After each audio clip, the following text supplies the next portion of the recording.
One of the things I really appreciate about you actually is the way that you share the things that you love with other people through your music. So whether it's like the Twin Peaks theme, you know, before a show, or posting all those videos from the Arctic Monkeys show here in Brooklyn last night.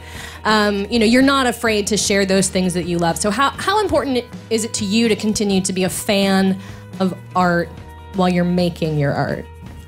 It's the most important thing. I think on our first album, there's a lot of kind of references to, you know, to pop culture and to mythology and to history and stuff. And I think that came from looking to tell stories via other people's stories and deflecting from myself. Like, it was a nice way in interviews to talk about the things that I love, because I can geek out on Twin Peaks for hours and hours and hours and films and other music that I love.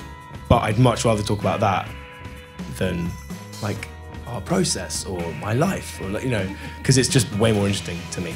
And yeah, and I guess I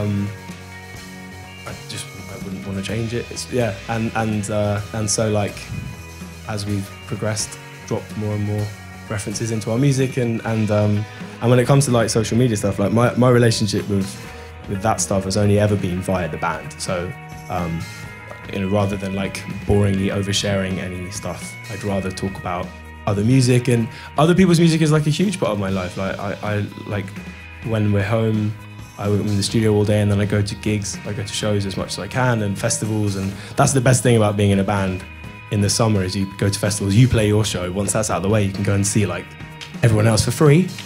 Pretty great. Right. What a perk.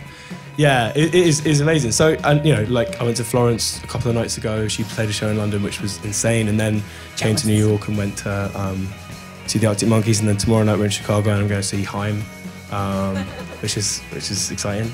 Yeah, man, so I don't know, I'd rather talk about those things, because, yeah, and share it, and I know it's probably not that exciting for other people to see some guy geeking out and fanboying over other people's music, but I think geeks are the most interesting people, because, you know, we have things we're passionate about. We're not afraid to share them and put yourself out there. I mean, that's what keeps us human, and not some Google robot that's making your calls for you, right? So, I think very early on I was like, there's no way I'm ever going to fool anybody, let alone myself, that I'm remotely cool. So I'm just going to like... lean into it. Just going to fully lean into the geekery.